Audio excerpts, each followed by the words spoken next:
Hello, నేను మీ Sesha Rao. America అధ్యక్షుడు Trump పదే పదే అబద్ధం చెప్తున్నాడా? నరేంద్ర మోడీ గారు ఆ అబద్ధాన్ని కాదని ఎందుకు అనలేకపోతున్నాడు? రాహుల్ గాంధీ ట్రంప్ చెప్పిందే నిజమని చెప్పి ఎందుకు చెప్తూ ఉన్నారు? దీని మీద మనం విశ్లేషించుకుందాం. రష్యా ఆయిల్ని కొనడం లేదు భారతదేశం అనేది ఇప్పుడు ట్రంప్ చెప్తున్నారు. ఆ మేరకు ప్రధానమంత్రి నరేంద్ర మోడీ గారి దగ్గర నుంచి హామీ వచ్చింది. తనకు చెప్పాడు, తన మిత్రుడు, అత్యంత బలమైనటువంటి నేత, వరుసగా భారతదేశ ప్రధానమంత్రి అయ్యాడు నరేంద్ర మోడీ. నరేంద్ర మోడీ లాంటి బలమైనటువంటి నేత నాకు మిత్రుడు, అత్యంత ఆప్తుడు, నేను చెప్పింది ఆలకిస్తాడు, నేను చెప్పింది చేస్తాడు అనేది ఇప్పుడు ట్రంప్ అంతర్జాతీయ వేదికల మీద చెప్తూ ఉన్నారు. తనకిచ్చినటువంటి హామీ రష్యా నుంచి ఆయిల్ కొనుగోలు చేయడం ఆపేస్తున్నాము అని చెప్పి నరేంద్ర మోడీ గారు చెప్పారని చెప్పి ఆయన చెప్తున్నారు. కానీ దాన్ని భారతదేశం యొక్క విదేశాంగ శాఖ ఖండించింది. అసలు ఫోనే చేయలేదు అమెరికా అధ్యక్షుడు ట్రంప్కి నరేంద్ర మోడీ గారు. రష్యా నుంచి ఆయిల్ కొనుగోలు చెయ్యము అని చెప్పి ఎలా హామీ ఇస్తాడు అనేది ఒక ప్రశ్న వేస్తుంది భారత విదేశాంగ శాఖ. At the same time Russia ఆర్థిక శాఖ, రష్యా వాణిజ్య శాఖ ఏం చెప్తుంది? భారత్ రష్యా మధ్య వాణిజ్యపరమైనటువంటి సంబంధాలు చాలా బలంగా ఉన్నాయి. భారత్ రష్యా నుంచి ఆయిల్ కొనుగోలు చేస్తుంది, ఆపలేదు అని చెప్పి చెప్తూ ఉంది. పైగా గత నెలలో కొనుగోలు చేసినటువంటి ఆయిల్ గురించి కూడా చెప్పింది రష్యా. రష్యా కరెన్సీలోనే భారతదేశం ఆయిల్ కొనుగోలు చేస్తుంది. రష్యా కరెన్సీ రూబుల్స్ ఇచ్చి భారతదేశం ఆయిల్ని రష్యా నుంచి కొనుగోలు చేస్తుంది అనేటువంటి విషయాన్ని కూడా రష్యా ఆర్థిక మంత్రి చెప్పడం జరిగింది. ఇది ఆ మూడు దేశాల మధ్య జరిగినటువంటి వ్యవహారం. ఒకవైపు ఏమో భారత విదేశాంగ శాఖ రష్యా నుంచి మేము ఆయిల్ కొనుగోలు చేస్తున్నాం, గతంలో మాదిరిగా ఎలాంటి తేడా లేదు అని చెప్తుంది. ఇంకొక వైపు అమెరికా అధ్యక్షుడు ట్రంప్ ఏం చెప్తున్నారు? రష్యా నుంచి మేము ఆయిల్ కొనుగోలు ఆపేసామని చెప్పి నరేంద్ర మోడీ గారు చెప్పారు, క్రమేణా ఆపేస్తాము, ఒకసారి కాకుండా అని చెప్పి నాకు ప్రామిస్ చేశారని చెప్పి ట్రంప్ చెప్తున్నాడు. ఇంకొక వైపు రష్యా ఆర్థిక మంత్రి ఏం చెప్తున్నారు?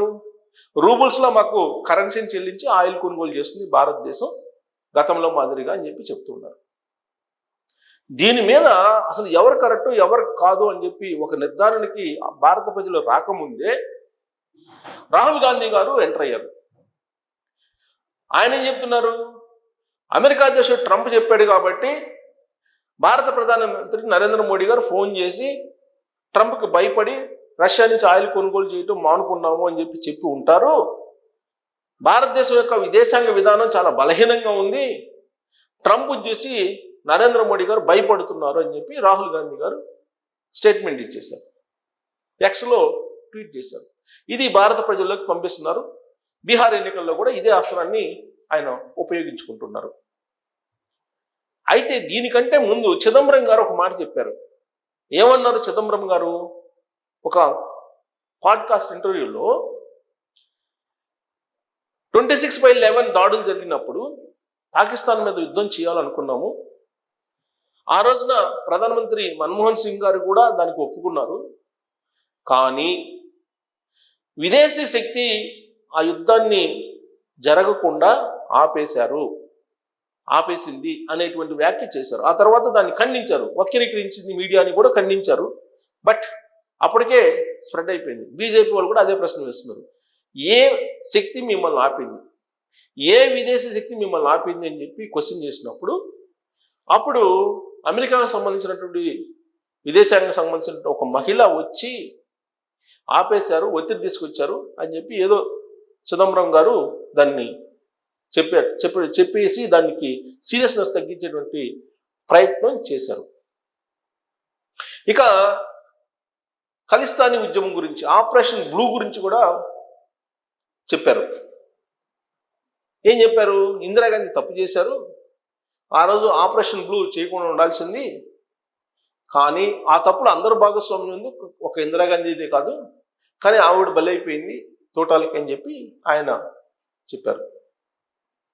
అంటే ఇదంతా కూడా ఒకవైపు కాంగ్రెస్ పార్టీలో ఉండే సీనియర్ లీడర్లు ఏమో ఒకటి చెప్తూ ఉంటే, రాహుల్ గాంధీ గారేమో విదేశాంగ విధానం ఇప్పుడుండేటువంటిది బాగలేదు, చైనాతోటి శత్రుత్వం పెంచుకుంటుంది భారతదేశం, అమెరికాతోటి శత్రుత్వం పెంచుకుంటుంది, రష్యాతో ఉన్నటువంటి వాణిజ్య ఒప్పందాన్ని తెగ్గొట్టుకుంటుంది, కాబట్టి భారతదేశం నష్టపోతుంది, దౌత్యపరమైనటువంటి అంశాలు చాలా బలహీనంగా ఉన్నాయనేది రాహుల్ గాంధీ గారు ప్రచారం చేస్తూ ఉన్నారు.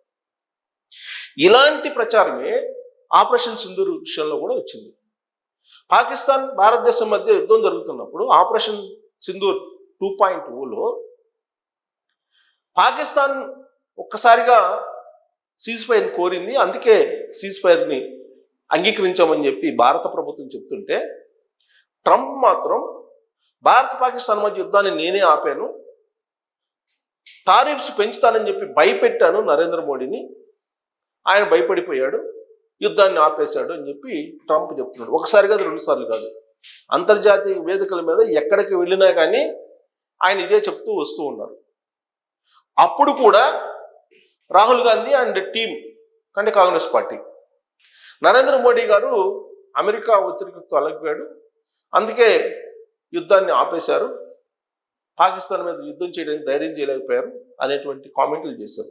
అసలు పెహల్గాం దాడి వెనకే నరేంద్ర మోడీ ఉన్నారనే ప్రచారం రాహుల్ గాంధీ చేశారు. ఆ ఉగ్రవాదుల వెనక నరేంద్ర మోడీ ఉన్నారనే ప్రచారం కూడా చేశారు, పార్లమెంట్ లోపల పార్లమెంట్ బయట. నిఘా వర్గంలో వైఫల్యించింది. అసలు పెహల్గాం దాడి జరిగిన తర్వాత 2 వారాలకి పాకిస్తాన్ మీద యుద్ధం చేయటమైంది, దాడి జరిగిన వెంటనే పాకిస్తాన్ మీద యుద్ధం చేయాలి కదా అనేటువంటి కామెంట్స్ చేయడంతో పాటు ఆపరేషన్ సింధూర్లో కొన్ని జెట్ ఫైటర్స్ కూలిపోయాయి, ఆ ఫైటర్స్ ఎవరివి అనేది అమెరికా అధ్యక్షుడు చెప్పట్లా. ఆయన వైట్ హౌస్లో అక్కడ ఉన్నటువంటి కాంగ్రెస్ ప్రతినిధులతో మాట్లాడుతూ, పాకిస్తాన్ భారతదేశం మధ్య యుద్ధాన్ని తానే ఆపేశాను, ఒక 5 జెట్ ఫైటర్స్ కూలిపోయాయి, అవి ఎవరివో తెలియదు అని చెప్పి అంటున్నారు. జెట్ ఫైటర్స్ కూలిపోయాయి అంటున్నారు, ఎవరియో తెలియదు, జెట్ ఫైటర్స్ కూలిపోయాయి అని చెప్తున్నారు. నేను ఆ యుద్ధాన్ని ఆపాను, లేదంటే అణుయుద్ధం వైపు దారితీసేది పరిస్థితులు అని చెప్పి ఆయన చెప్తున్నారు. వాస్తవంగా ఆపరేషన్ సింధూర్లో జరిగింది ఏంటి? ఆపరేషన్ సింధూర్ 2.0లో పాకిస్తాన్కి సంబంధించినటువంటి ఓడర్ రేవుల్ని, ఎయిర్పోర్ట్లని కొట్టేశారు భారతదేశ ఆర్మీ. అక్కడ ఉన్నటువంటి అమెరికా అణ్వాయుధ స్థావరాన్ని కూడా టచ్ చేసాయి మన మిజైల్స్ అని చెప్పి చర్చ జరిగింది. కాకపోతే పాకిస్తాన్కి సంబంధించినటువంటి అక్కడ ఉన్నటువంటి మిలిటరీకి సంబంధించినటువంటి హెడ్స్ వాళ్ళేదో నెగోషియేషన్స్కి వస్తే ఒప్పుకున్నాము అని చెప్పి భారత ప్రభుత్వం చెప్తుంది. మరి అంతర్జాతీయంగా చర్చ ఏంటి? ట్రంప్ అగ్రరాజ్యానికి అధ్యక్షుడు, అతను చెప్పింది వెళ్ళిపోతుంది, కానీ భారతదేశం ప్రధానమంత్రిగా నరేంద్ర మోడీ గారు మౌనంగా ఉంటున్నారు. మరి మౌనమే అంగీకారం అనేది కాంగ్రెస్ పార్టీ వాళ్ళు ప్రశ్నిస్తూ ఉన్నారు. ఇప్పుడు కూడా తాజాగా కూడా రష్యా నుంచి ఆయిల్ కొనుగోలును ఆపేశారా లేదా అని అంటే, ఆపలేదని చెప్పి విదేశాంగ శాఖ చెప్తుంది. మరి నరేంద్ర మోడీ గారు ఎందుకు స్పందించట్లేదు అని చెప్పి క్వశ్చన్ వస్తుంది. కానీ ఇక్కడ ఒక ట్విస్ట్ ఏంటంటే, భారత విదేశాంగ శాఖ ఏం చెప్పింది అంటే, అంతర్జాతీయంగా ఉండేటువంటి పరిణామాలు, స్వేచ్ఛా వాణిజ్యం అనేది ఉంది కాబట్టి, ఈ స్వేచ్ఛా వాణిజ్యంలో ఏ కంట్రీ నుంచి తక్కువ ధరకు ఆయిల్ దొరుకుతుందో ఆ కంట్రీ నుంచి మేము కొనుగోలు చేస్తాం, అమెరికా ఒకవేళ తక్కువ ఇస్తే అమెరికా నుంచి కూడా కొనుగోలు చేస్తాం అనేటువంటిది ఒక వివరణ ఇచ్చింది భారత విదేశాంగ శాఖ. అంటే అమెరికా నుంచి కూడా ఆయిల్ కొనుగోలు చేయడానికి సిద్ధపడుతుంది భారతదేశం అనేటువంటి సంకేతాలు వెళ్తూ ఉన్నాయి. ఏదో జరుగుతూ ఉంది. రష్యా నుంచి ఆయిల్ కొనుగోలు ఆపేస్తున్నారా పూర్తి స్థాయిలో అంటే, పూర్తి స్థాయిలో ఆపట్లేదు, కానీ క్వాంటిటీ తగ్గించి అమెరికా నుంచి కొనుగోలు చేయడానికి మార్గం సుగమం అయ్యింది అనేటువంటి ఒక చర్చ జరుగుతూ ఉంది. అందుకే ఇప్పుడు రాహుల్ గాంధీ ఏమంటున్నారంటే, రష్యాతో సంబంధాలు తగ్గొట్టుకుంది భారతదేశం అని చెప్పి అంటున్నారు. మరి ఈ పరిణామాలన్నీ చూసిన తర్వాత అంతర్జాతీయంగా రష్యా భారత్ దూరమైనట్టు కనిపిస్తుందా? అమెరికా తోటి కలిసి మోడీ నలవబోతున్నాడా? మళ్ళీ ట్రంప్ మోడీ ఇద్దరు కలిసి కనిపించబోతున్నారా అనే దాని మీద మీరు కామెంట్ చేయొచ్చు. Thank you.